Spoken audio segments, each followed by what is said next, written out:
Vote গণনা মেশিনের যান্ত্রিক ত্রুটির কারণে ভোট গণনা আপাতত বন্ধ রাখার ঘোষণা দিয়েছে যকসু নির্বাচন কমিশন।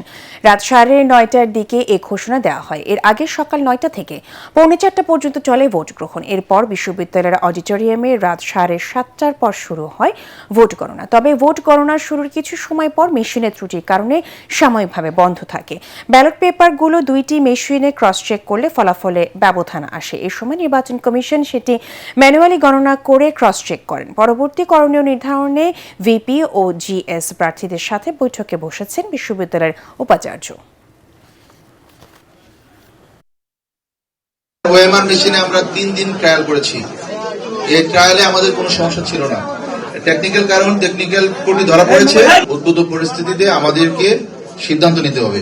ভিপি এবং জিএস ক্যান্ডিডেটরা একটু ভাইস চ্যান্সেলর কনফারেন্স রুমে যাবেন, আর সবাই আমরা এখানে থাকবো। মিডিয়া দরকার নাই, আমরা ওখানে একটা ইনক্লুসিভ সিদ্ধান্ত নিব। আমরা সিদ্ধান্ত নেওয়ার পরে মিডিয়াকে সেই সিদ্ধান্ত জানিয়ে দেব। দর্শক, এই মুহূর্তে জগন্নাথ বিশ্ববিদ্যালয়ে আছেন সহকর্মী ইয়াসিন রানা। সরাসরি চলে যাচ্ছি তার কাছে। রানা, ফলাফল গণনা নিয়ে আপনার কাছে নতুন কোনো তথ্য আছে কি? আমাদেরকে বিস্তারিত জানাবেন।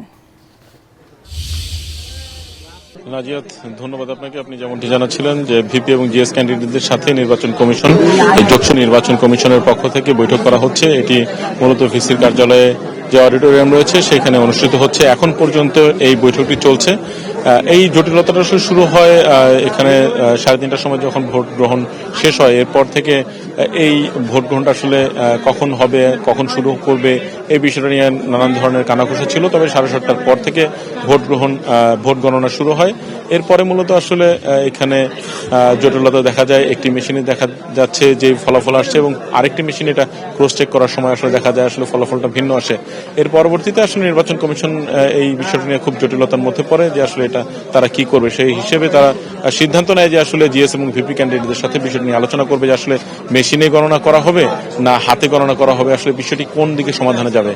এক্ষেত্রে একটি বিষয় জানানোর চেষ্টা করব, যেহেতু যদি ভিপি এবং জিএস ক্যান্ডিডেট যারা এখানে 4টি প্যানেল আছে তারা যদি দ্বিমত পোষণ করে আসলে কিভাবে হবে। পরবর্তীতে এই দ্বিমত পোষণ করলে আজ রাতেই সম্ভবত বিশ্ববিদ্যালয়ের সিন্ডিকেটের একটি জরুরি সভা ডাকা হতে পারে। সেই সভার মধ্যে বিশেষত এখানে সিদ্ধান্ত নেবে আসলে এই পরিস্থিতি থেকে আসলে করণীয় কি হবে।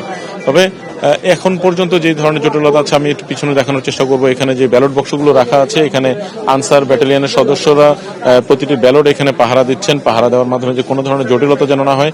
আর এই যে অডিটোরিয়াম, এখানে মূলত এই অডিটোরিয়ামের মধ্যে আসলে যারা সাংবাদিক রয়েছেন এবং যারা এখানে ছাত্র ছিলেন এবং ক্যান্ডিডেট ছিলেন তার বাইরে আসলে কাউকে ঢুকতে দেওয়া হচ্ছে না। এছাড়া বিশ্ববিদ্যালয়ের এই চত্বরে বড় কয়েকটি এলইডি স্ক্রিন দেওয়া হয়েছে এবং বিশ্ববিদ্যালয়ের গেটের বাহিরে এলইডি স্ক্রিন দেওয়া হয়েছে। সেখানে ভোট গণনার বিষয়টি হলো দেখানো হচ্ছে এবং মূলত যারা ছাত্রছাত্রী রয়েছেন তারা ক্যাম্পাসের মধ্যে অবস্থান করছেন না, সবাই বিশ্ববিদ্যালয়ের বাইরে অবস্থান করতে বলা হয়েছে। এখন পরবর্তীতে কখন আসলে ভোট গণনা শুরু হবে, কিভাবে করবে, এই বিষয়ে আমরা পরবর্তী সংবাদের মাধ্যমে জানানোর চেষ্টা করব। নাজিয়াত, এ ছিল যকসু নির্বাচনের ভোটের গণনার সবশেষ তথ্য। জি রানা, আপনাকে ধন্যবাদ।